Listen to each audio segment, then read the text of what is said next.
तो दोस्तों बहुत सारे लोगों की सबसे बड़ी गलती यही होती है कि वो पैसिव ज़राए कन्वेंशनल तरीके ही से हासिल करने के बारे में सोचते हैं, जबकि क्रिप्टो को स्टेक करके आप कन्वेंशनल तरीकों से कहीं गुना ज़्यादा पैसा रिटर्न पैसिव इनकम हासिल कर सकते हैं। उसमें कोई हेडेक नहीं होता है। घर से, मोबाइल से, पीसी से या लैपटॉप से आप अपनी पैसिव इनकम की जर्नी स्टार्ट कर सकते हैं।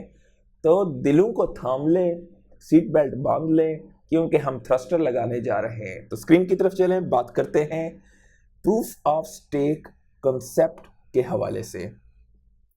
बाय द वे, मैंने से बहुत सारी अर्निंग की है। डेफिनेटली इसके हर अच्छाई, बुराई, रिस्क, हर चीज़ के बारे में बात करेंगे। कितने रिटर्न्स होते हैं आप खुद देखेंगे, आपको समझ आ जाएगा। ये एक अच्छा स्टार्टिंग पॉइंट है आपके लिए। स्टेकिंग रिवॉर्ड की वेबसाइट पे आप जाएंगे तो आपको जितने भी मुख्तलिफ प्रोटोकॉल जो कि प्रूफ ऑफ स्टेक कॉन्सेप्ट पे बेस होते हैं, जहां पर आप अपने टोकन्स को डेलीगेट करते हैं किसी वैलिडेटर के साथ। डेफिनेटली वो चीज़ें मैं आपको समझाऊंगा, इतनी कोई कॉम्प्लेक्स नहीं है, ये खाली बोलने में अल्फाज आपको मुश्किल लगते हैं। अब मैं सबसे पहले ये देखें कि प्रूफ ऑफ स्टेक की मार्केट कैप, यानी कि इतना पैसा स्टेकिंग पे दुनिया ने लगाया हुआ है कितना, 423 बिलियन डॉलर्स। 423 बिलियन, मिलियन नहीं, ठीक है, ये बात याद रखिए। उसके बाद हम लोग देखते हैं ये अभी टॉप के प्रोटोकॉल्स जो कि स्टेकिंग आप यहाँ पे कर सकते हो। अभी इथीरियम को आप स्टेक करोगे तो तकरीबन 3.5% का आपको स्टेकिंग रिवार्ड मिलेगा, जो कि इतना अच्छा नहीं है, बस ओके है। इसे हम कह सकते हैं हेलो है, लेकिन इतना खास नहीं है। सोलाना आपको तकरीबन 7% के करीब देता है।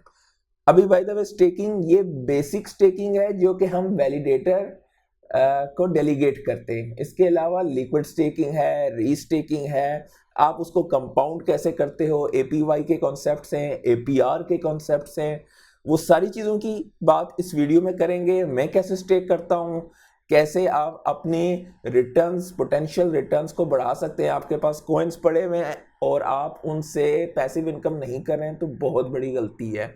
और अगर आप कन्वेंशनल तरीके से कर रहे हैं तो वो आप आउटपेस कर देंगे जब आप क्रिप्टो से करेंगे। डेफिनेटली इसके कुछ रिस्क भी होते हैं, उसकी भी बात करेंगे।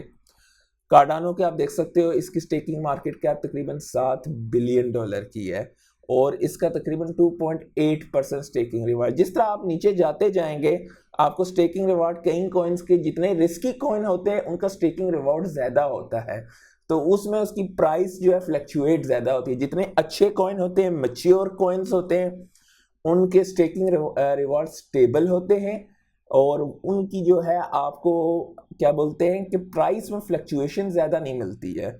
और उसके अलावा इसकी टोकनॉमिक्स पे भी डिपेंड करता है कि किसी टोकन की डाइल्यूशन ज़्यादा होती है तो वो आपको स्टेकिंग रिवार्ड ज़्यादा देते हैं। नॉर्मली ऐसे टोकन से इज्तनाब करना चाहिए जिनकी डाइल्यूशन ज़्यादा हो, और अगर आपको कोई दे रहा है 25%, 40%, बेहतर है कि उसे अवॉइड करें, क्योंकि वो टोकन आपकी प्राइस को अप्रिशिएट नहीं होने देगा, क्योंकि उसका डाइल्यूशन फैक्टर बहुत होता है।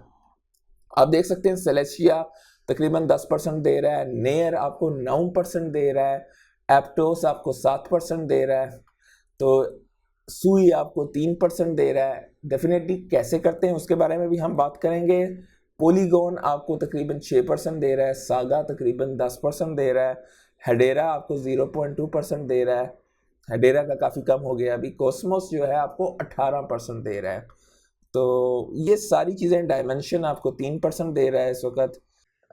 तो हम कुछ वैलिडेटर्स की बात कर लेते हैं। बाय द वे ये किसी भी तरह से एंडोर्समेंट नहीं है कि यही वैलिडेटर, आपको बहुत सारे और भी वैलिडेटर्स मिल जाएंगे मार्केट में, आप अपनी भी रिसर्च कर सकते हैं। ये कुछ हैं जो कि मैं यूज़ कर रहा हूँ, मैं इनसे किसी तरह से भी एफिलिएटेड नहीं हूँ, मैं पर्सनली इन पे काफ़ी सारी चीज़ें डेलीगेट करता हूँ, ठीक है।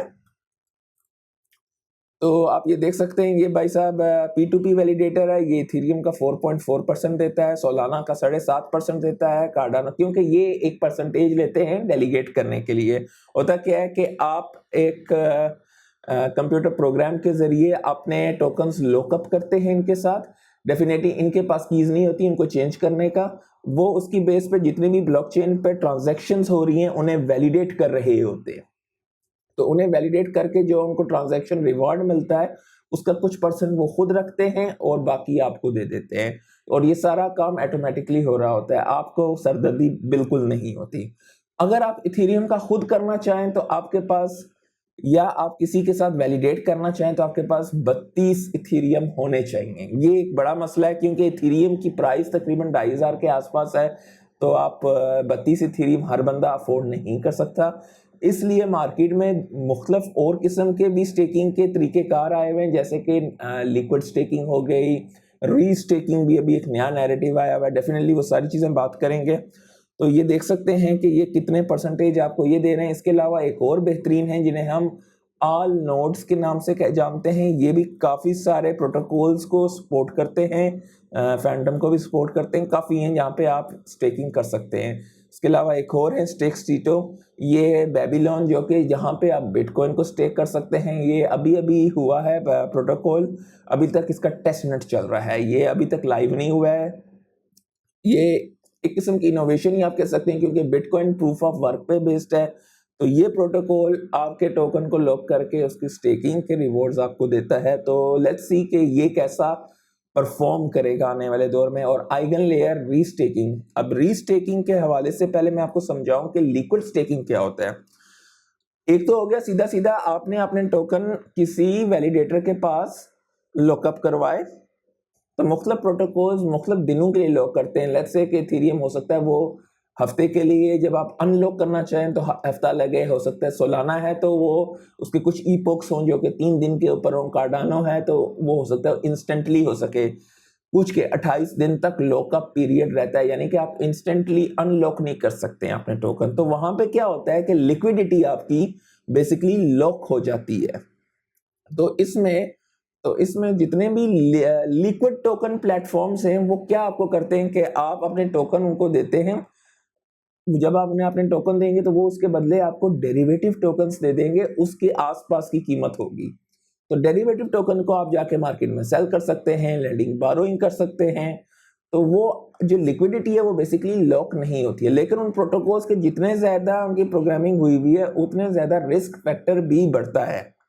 वो डायरेक्ट ब्लॉकचेन पे नहीं है, वो ऊपर उसके ऊपर एक और लेयर है जिसके ऊपर आपने लॉकिंग की है और आपको डेरिवेटिव टोकन मिले हैं। तो जितना आप रिस्क फैक्टर बढ़ाते जाएंगे आपके रिवॉर्ड्स बढ़ते जाएंगे, लेकिन रिस्क भी बढ़ता है। उसके अलावा रीस्टेकिंग, वो जो टोकन आपको डेरिवेटिव मिले हैं उनको दोबारा आप लगाओगे और उसे आप रीस्टेकिंग बोलते हो, और वो इस वक्त का सबसे हॉट टॉपिक है आइगन लेयर।